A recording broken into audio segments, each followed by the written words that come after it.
The cockpit shook violently as Lieutenant Commander Jake "Hammer" Reilly pulled back on the stick, his F6F Hellcat clawing for altitude through the humid Pacific air.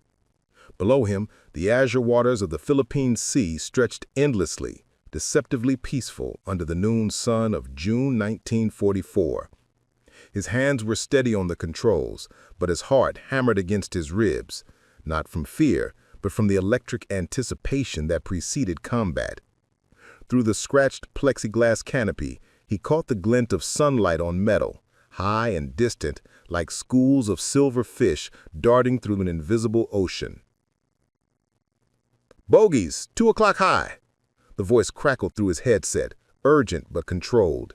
It was Lieutenant Tommy "Rookie" Patterson, flying wing position just off Hammer's starboard side. Tommy had only been with Fighting Squadron 2 for 3 weeks, transferred in as a replacement after they'd lost Henderson over truck. The kid was 22, fresh-faced, with eyes that still held wonder instead of the 1,000-yard stare that came after too many missions. Hammer had made it his personal mission to keep the kid alive long enough to lose that wonder the right way, through survival, not through a fiery plunge into the Pacific.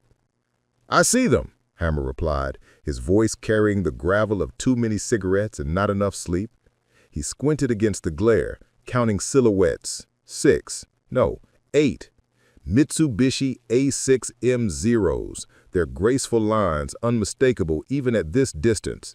They moved with the fluid confidence of aircraft that owned these skies for years, dancing on air currents with an elegance that his bulkier Hellcat could never match. But elegance didn't win dogfights. Firepower did. And tucked into the wings of his aircraft were 6 Browning M2.50 caliber machine guns, each one capable of spitting out 750 rounds of armor-piercing incendiary hail. The radio came alive with voices, his squadron leader, Commander Bull Kincaid, calling out positions and attack vectors. Bull was a stocky man from Nebraska who'd flown biplanes before the war, who still carried a photograph of his wife Dorothy and their 2 daughters in his breast pocket, wrapped in oilcloth to protect it from sweat and seawater. Bull had shot down 11 enemy aircraft, each kill meticulously recorded in a leather journal he kept in his footlocker. He flew with the methodical precision of a farmer working his fields, nothing wasted, nothing rushed. "Blue flight, stagger formation, don't bunch up. These boys are looking for a turkey shoot, and I'll be damned if we're the turkeys." Bull's Oklahoma drawl somehow made even combat orders sound like dinner conversation. "Remember your training, speed over maneuverability. Don't try to turn with them, you'll lose every time. Use your energy, use your guns, and for God's sake, protect your wingman." Hammer adjusted his grip on the stick, feeling the familiar worn leather beneath his gloves. These gloves had been with him since Tarawa, stained with salt and oil, the right thumb worn thin from operating the gun trigger. His mother had sent them in a care package, along with a tin of shortbread cookies that had arrived as crumbs, and a letter describing the victory garden she'd planted in their Cleveland backyard. That letter was folded in his jacket pocket, read so many times the creases had begun to tear. The Zeros were descending now, their formation splitting into 2 groups, a classic pincer maneuver. Hammer had studied the tactics in briefings, had listened to the intelligence officers describe how Japanese pilots were trained, how they viewed combat not just as duty, but as an art form, a spiritual practice steeped in Bushido tradition. Many of them had been flying since China, accumulating hundreds of hours in combat while American pilots were still learning to land on carrier decks. They were skilled, experienced, and utterly convinced of their superiority. But that superiority had been forged in an earlier era of the war, when their enemies flew aircraft that couldn't match the Zero's performance envelope. The Grumman F6F Hellcat had changed that equation. It was heavier, yes, less nimble in a turning fight, but it was also faster in a dive, could take punishment that would shred a Zero, and carried enough firepower to tear an enemy aircraft apart in a single burst. "Here they come!" Tommy's voice pitched higher, youth breaking through training. "Stay with me, rookie. Lock your harness tight and watch your 6. Hammer pushed the throttle forward, feeling the Pratt & Whitney R2800 engine respond with a thunderous roar. The massive radial engine, 18 cylinders producing 2,000 horsepower, could push the Hellcat to 380 miles per hour in level flight. More importantly, it could survive battle damage that would doom lighter aircraft. He'd seen Hellcats return to the carrier with cylinders shot out, hydraulics leaking, entire sections of wing fabric torn away, and still make arrested landings. The first Zero came at them head-on, a bold move that spoke of either confidence or desperation. Hammer could see the muzzle flashes from its two 20mm cannons and two 7.7mm machine guns, tracer rounds arcing through the air like deadly fireflies. The Japanese pilot was firing too early, wasting ammunition at a range where hits were more luck than skill. Hammer held steady, his own finger hovering over the trigger, waiting for the geometry to resolve into killing range. 300 yards, 250, 200. He squeezed the trigger. The Hellcat shuddered as all 6.5 caliber guns erupted simultaneously, the vibration traveling through the airframe and into his bones. The sound was catastrophic, even through his leather helmet, a grinding, hammering roar that drowned out the engine, drowned out thought itself. Each gun fired 5 bullets in the time it took his heart to beat once. The convergence point, where all 6 streams of fire intersected, was set for 250 yards, creating a cone of destruction roughly 6 feet in diameter at that range. The effect on the Zero was immediate and devastating. The first rounds punched through the aircraft's thin aluminum skin like needles through rice paper. The Zero had been designed for extreme maneuverability, achieving its legendary performance by sacrificing armor and self-sealing fuel tanks. What made it dance in the sky also made it catastrophically vulnerable. The armor-piercing incendiary rounds, each one a half-inch in diameter, weighing nearly 2 ounces, traveling at 2,900 feet per second, didn't just penetrate the Zero's fuselage, they exploded inside it. Hammer watched through his gun sight as the enemy fighter seemed to disintegrate in mid-air. The wings, those beautiful, delicate wings that gave the Zero its grace, separated from the fuselage almost simultaneously, shearing away in ragged chunks of aluminum and fabric. One moment there was an aircraft, the next there was a cloud of debris tumbling through space, trailing smoke and fuel in spiraling patterns. He caught a glimpse of the pilot, still strapped in his seat, spinning away from the wreckage, and then he was past, pulling up and rolling right to avoid the debris field. "Jesus Christ!" Tommy's voice, stunned and reverent. "Did you see that? It just came apart." "Stay focused," Hammer snapped, already searching for the next target. Combat happened in heartbeats, in seconds that stretched and compressed like rubber bands. Lose focus for even a moment, and you'd find yourself in someone else's crosshairs. "Check your 6. Where's your wingman?" "I'm here, Hammer." That was Ensign Marcus Chen, Tommy's assigned protector, a second-generation Chinese-American from San Francisco, who joined the Navy to fight the Japanese after what they'd done in Nanking. Marcus flew with cold precision, never wasting ammunition, never taking unnecessary risks. He'd been a mathematics student at Berkeley before the war, and he approached aerial combat like a geometry problem. Angles, velocities, probabilities. The sky had become a 3-dimensional chessboard of whirling aircraft. Hammer rolled inverted and pulled through, his vision tunneling slightly as the G-forces pulled blood from his brain. The horizon spun, sky, sea, sky again. His seat straps bit into his shoulders and he could feel the pressure suit inflating around his legs, fighting to keep him conscious. At the apex of the maneuver, hanging upside down for a moment, he saw the battle spread out below him like a deadly ballet. 2 Hellcats were chasing a Zero in a shallow dive, their tracer rounds reaching out but falling short as the nimble Japanese fighter jinked and weaved. Another Zero had gotten behind Lieutenant Morrison's aircraft, but Morrison was doing exactly what he'd been trained to do, diving away, using the Hellcat's superior speed to open the range. A third Zero was climbing vertically, trying to gain altitude advantage, its pilot apparently not yet understanding that the Hellcat could match that climb rate while carrying twice the weight. Hammer reversed his roll and dove, building up speed.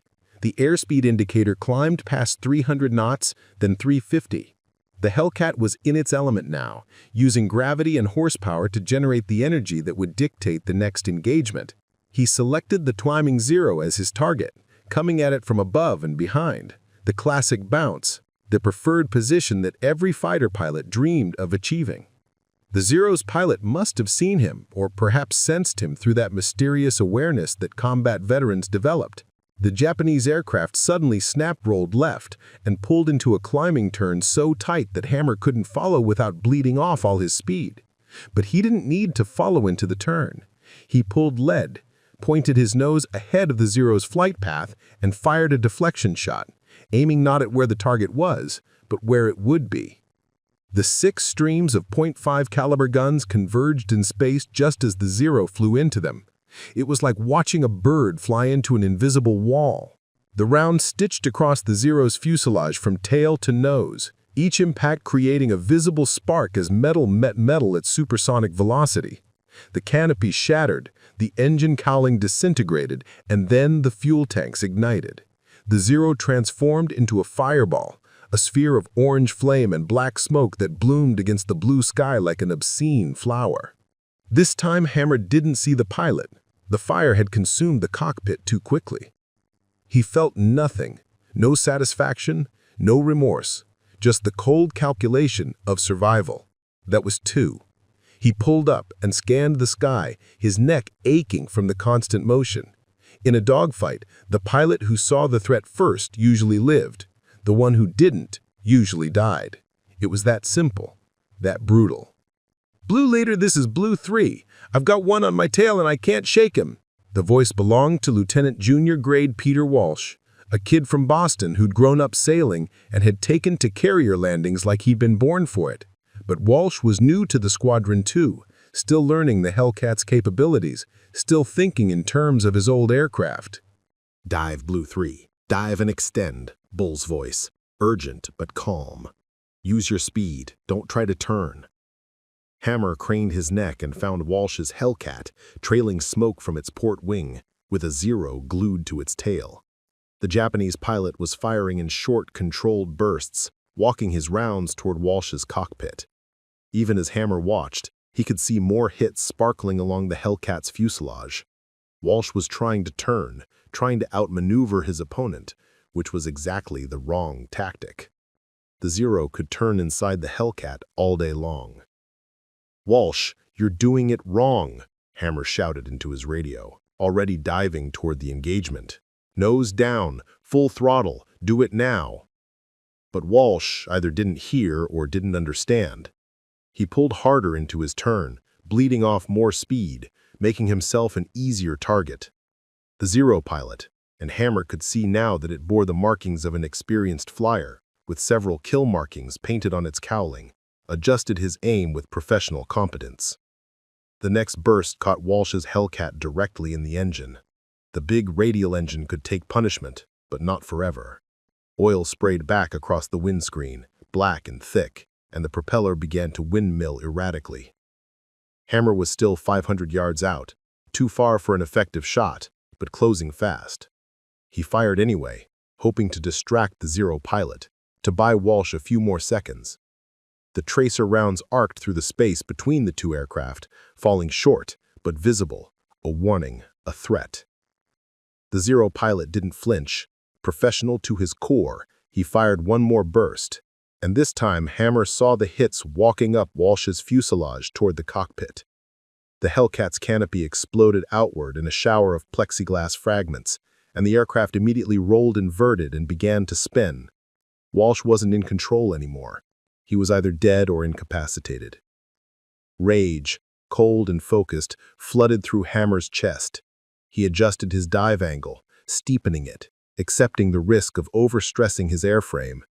The airspeed indicator climbed past 400 knots, past the red line, into territory where the Hellcat's wings might fold from the aerodynamic forces. The aircraft shook and groaned, metal complaining, but it held together. Grumman built tough aircraft. The Zero pilot finally noticed him, too late. The Japanese flyer tried to break off, tried to turn into Hammer's attack, but he'd spent too much energy pursuing Walsh. He was slow, predictable, and Hammer had all the speed in the world. He didn't fire immediately.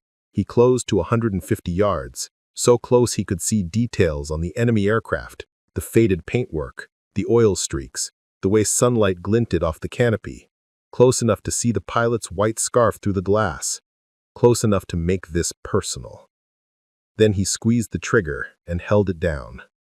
At this range, with this much firepower, the result wasn't combat, it was execution. The 6.51 caliber streams converged into a single hammer blow of destruction.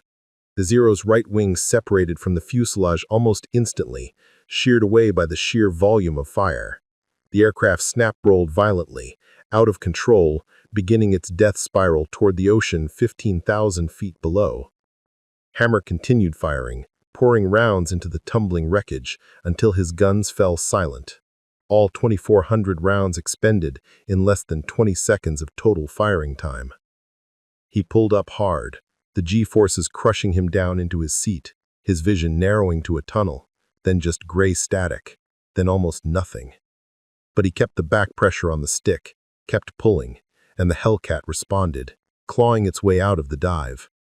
When his vision cleared, he was climbing again, his altimeter winding up past 8,000 feet. The sky was emptier now. The remaining Zeros were disengaging, diving away toward the south, trailing 2 wounded Hellcats that were limping back toward the carrier group. The engagement had lasted perhaps 5 minutes, an eternity and an instant simultaneously. Blue flight? Sound off. Bull's voice, hoarse from shouting. One by one, the surviving pilots checked in. Blue 2, that was Marcus Chen. Blue 4, Lieutenant Morrison. Blue 5, Tommy Patterson, his voice shaking, but alive. Blue 6 through 9, all present. Blue 3 didn't answer. Walsh was gone, already a memory.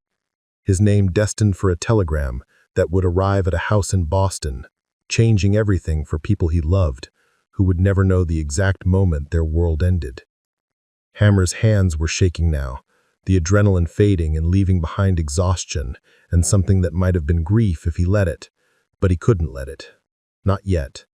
Not while he was still airborne, still responsible for getting his aircraft and his pilots back to the carrier. Good shooting, Hammer. Bull's voice was quiet now, meant just for him. You got 3. 3 aircraft destroyed. 3 pilots dead.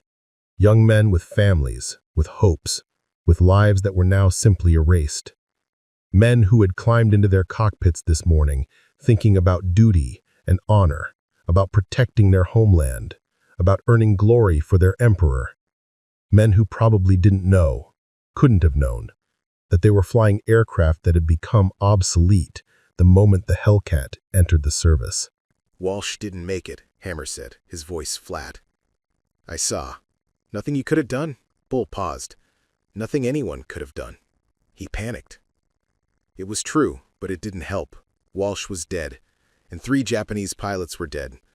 And tomorrow they'd do this all over again, and more men would die, and the war would grind on until one side or the other couldn't keep feeding young men into the machinery of industrial slaughter. Let's go home, Bull said. Form up on me. Tommy, tuck in close. You did good today, kid. They turned east, toward the carrier group that was somewhere over the horizon, toward the only home that mattered in this war. 600 feet of flight deck, floating on an ocean that didn't care who won or lost. As they flew, Hammer looked out at his wings, at the 6 empty barrels of his .50 caliber guns, still radiating heat into the thin air. Guns that could shred Zero wings like they were made of paper. Guns that were making all the difference in this war. But in the quiet of his cockpit, with the adrenaline fading and the reality settling in, Hammer wondered if making a difference was enough, if any of this was enough. If survival was victory, or just the opportunity to face death again tomorrow. Below, the Pacific rolled on, indifferent and eternal.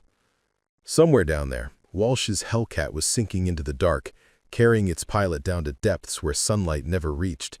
And somewhere else, 3 Zeros were doing the same. 3 young men who'd believed in their aircraft and their training and their cause, right up until the moment that 6 .50 caliber guns had taught them that belief wasn't armor. The carrier group appeared on the horizon 30 minutes later, gray shapes against the blue, surrounded by a protective screen of destroyers. Home, such as it was. Hammer keyed his radio and began the approach, letting training and muscle memory guide him while his mind was still somewhere else, still turning over the images of aircraft disintegrating, of wings shearing away, of fire blooming in the sky. This was war in June 1944. This was the Pacific. This was the new reality that Japanese pilots were learning one engagement at a time, that their beautiful, graceful Zeros were no match for the bruising firepower of American engineering, that speed and durability and overwhelming force were rewriting the rules of aerial combat, that the war they'd started with such confidence was slipping away, one destroyed aircraft at a time, one dead pilot at a time. And tomorrow, they'd all wake up and do it again.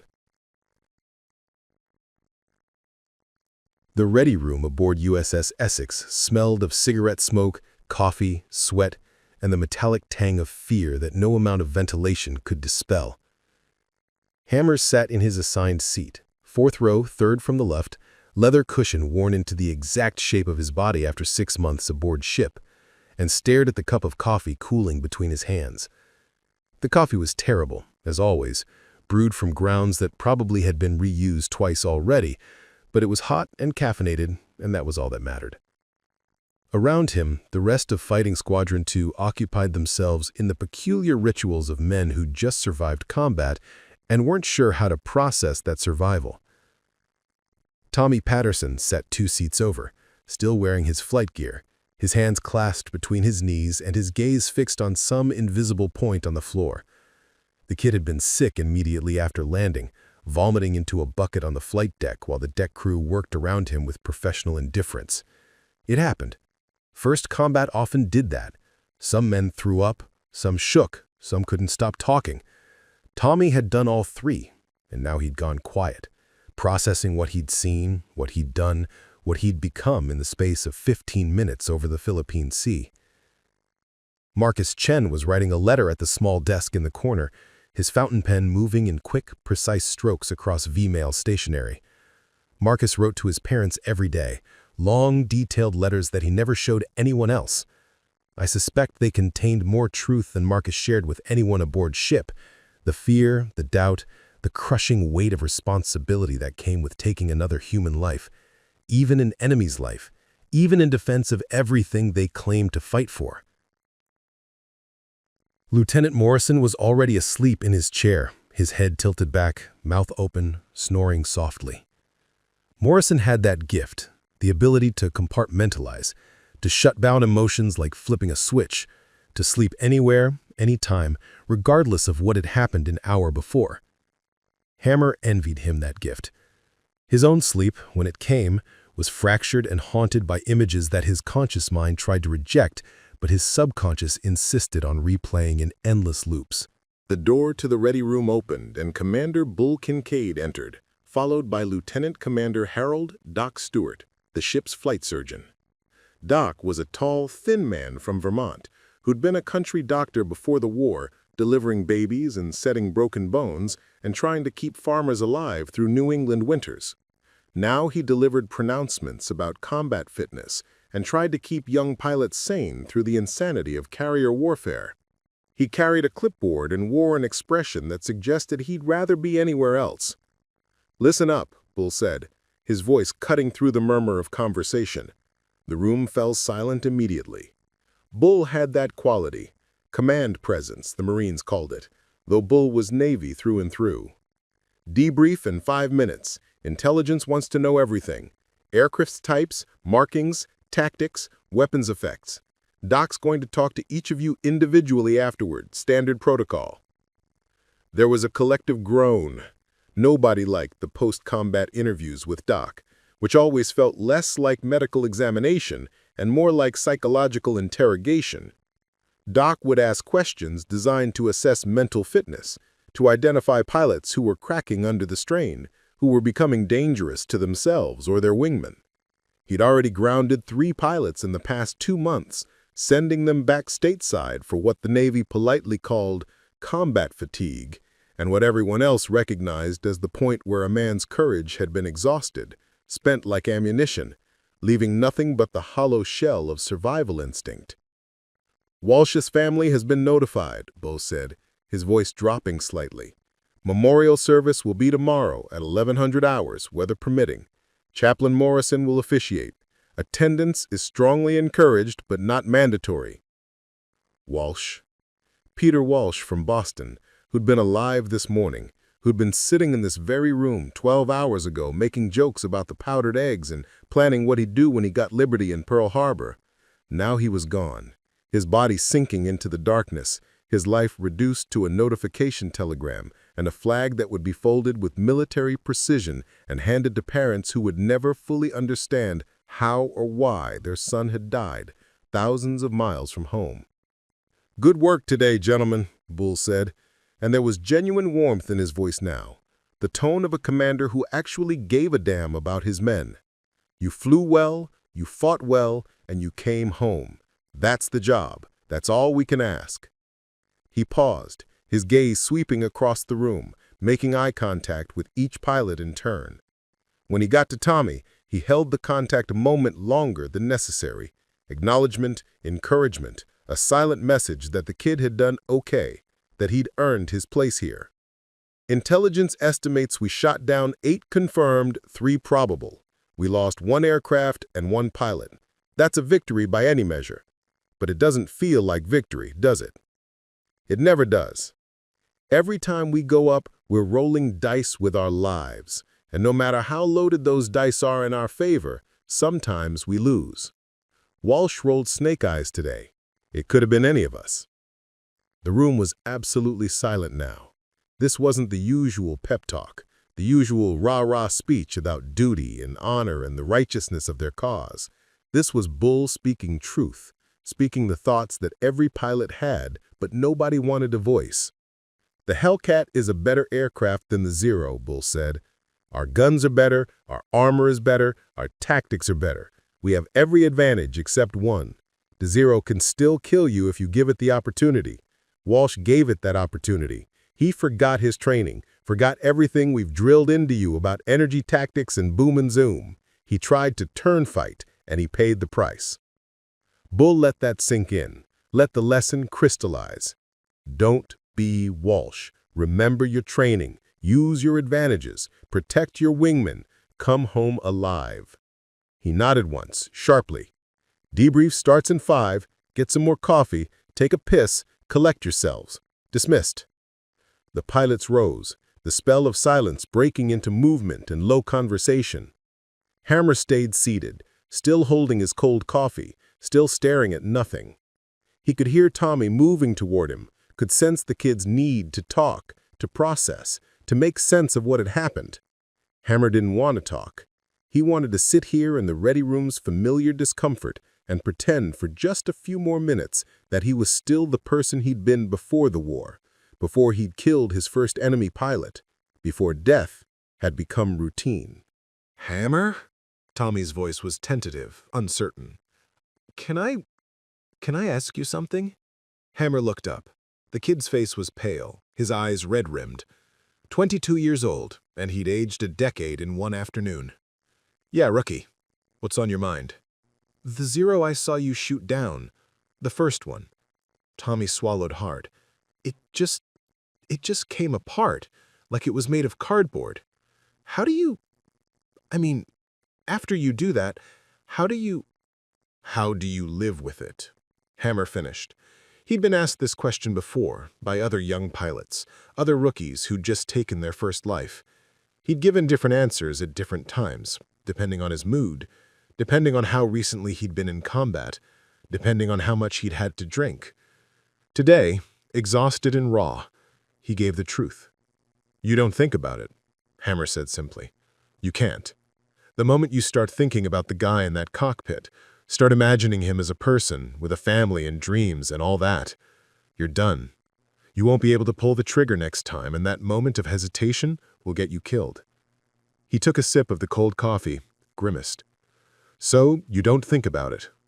You think about the aircraft. You think about tactics. You think about geometry and physics and lead angles. You think about getting home alive. But later? Tommy asked. When you're trying to sleep? Later, you drink. Hammer said it without humor, without pride. It was just fact. Or you write letters. Or you play cards. Or you do whatever it takes to keep your brain occupied until exhaustion wins and you pass out. And then you wake up and do it all over again. Tommy looked stricken, like this wasn't the answer he'd been hoping for, like he'd wanted some profound wisdom that would make sense of the senseless. But Hammer didn't have profound wisdom. He had survival strategies, and that was all. The chaplain says we're fighting for something bigger than ourselves, that every enemy pilot we shoot down brings us closer to ending the war, to saving lives, to making it all mean something. Maybe he's right. Hell, I hope he's right. But when you're up there at 15,000 feet with someone trying to kill you, philosophy doesn't matter. Only survival matters. Only coming home matters. Marcus Chen appeared beside them, his letter folded and tucked into his pocket. He's right, Tommy, Marcus said, his voice carrying the flat certainty of someone who'd already worked through these questions. We're instruments of national policy. Weapons.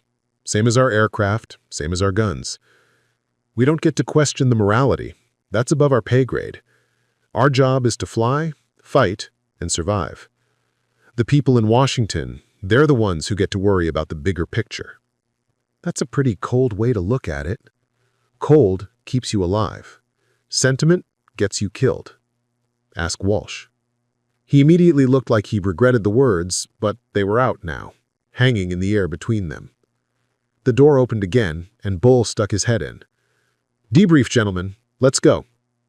They filed into the intelligence briefing room, a cramped space dominated by a large table covered with maps and aerial photographs. Commander Richard Hobson, the Air Group intelligence officer, stood at the head of the table. Hobson was a thin, nervous man who'd never flown combat, but who possessed an encyclopedic knowledge of Japanese aircraft types, tactics, and doctrine. He spent his days analyzing gun camera footage, debriefing pilots, trying to piece together patterns from the chaos of aerial combat. Gentlemen, take a seat. Hobson gestured to the chairs. Let's start from the top. Blue Flight engaged 8 zeros at approximately 12:15 hours, altitude 15,000 feet, bearing 240 degrees from the task force. Commander Kincaid, walk me through the initial contact. Bull leaned forward, his elbows on the table. We were running cap at Angels 15 when we spotted them high into the south. They were in a loose formation, looked like they might have been heading for the task force or possibly running an intercept based on radar vectors. We had altitude advantage, so I ordered the flight to climb and position for a bounce. Aircraft identification. His pen was poised over his notepad. All A6M5s, the newer variant. Green camouflage, yellow fuselage bands. Several had kill markings. These weren't rookies. Hammer listened as Bull methodically reconstructed the engagement, describing positions and tactics with the precision of a chess grandmaster analyzing a completed game. This was the part of combat that nobody saw, nobody talked about. The careful accounting, the attempt to transform violence into data, to extract lessons that might save lives in the next engagement. When Bull finished, Hobson turned to Hammer. Lieutenant Commander Reilly, you're credited with 3 confirmed kills. Walk me through each engagement and be specific about weapons effects. Hammer closed his eyes for a moment, pulling up the memories that part of him wanted to forget. First engagement was a head-on pass. Zero came at us aggressive, firing early, probably trying to intimidate us into breaking off. I held course and opened fire at 250 yards. 6-gun burst, maybe 2 seconds. Converged fire hit center mass and both wings, but wings separated immediately, sheared clean off at the wing root. The fuselage continued forward briefly, then tumbled. I observed no fire initially, but there was significant debris. Time to kill? Hobson asked. 2 seconds of firing, maybe 3 seconds total from trigger pull to aircraft destruction. Hobson made a note. And the pilot? No shoot. He went down with the wreckage. Second engagement. Hammer opened his eyes, forced himself to continue. Zero on a climbing turn, trying to gain altitude advantage. I had energy from previous dive. Deflection shot from high 6 position, lead turn, firing ahead of his flight path. He flew into the stream. Observed multiple hits from tail to nose, approximately 15 to 20 rounds impacting. The aircraft ignited immediately. Fuel tanks, I assume, since the Zero doesn't have self-sealing tanks. Complete fireball, structural failure within 2 seconds. Aircraft broke apart in the fire. No observed shoot. Third engagement. This one was harder to describe because this one had been personal. This had been the pilot who'd killed Walsh, and Hammer had killed him with something closer to rage than professional detachment. Zero had just shot down Blue 3, Hammer said, his voice carefully neutral. I engaged from high astern, diving attack, closed to approximately 150 yards before firing. Extended burst, approximately 4 seconds, all 6 guns. At that range, with that duration, he paused, choosing his words carefully. Complete destruction. Right wing separated, aircraft entered uncontrolled spin. I observed the pilot still in the cockpit as it went down. I continued firing until ammunition exhausted. Hobson looked up from his notes. You expended all ammunition on that single target. Yes, sir. And the aircraft was already destroyed after the wing separation. Yes, sir. Hammer met Hobson's gaze steadily. He'd just killed my friend. I wanted to make sure. There was a moment of silence. Then Hobson nodded and made another note. Understandable. Emotional factor, mitigating circumstances.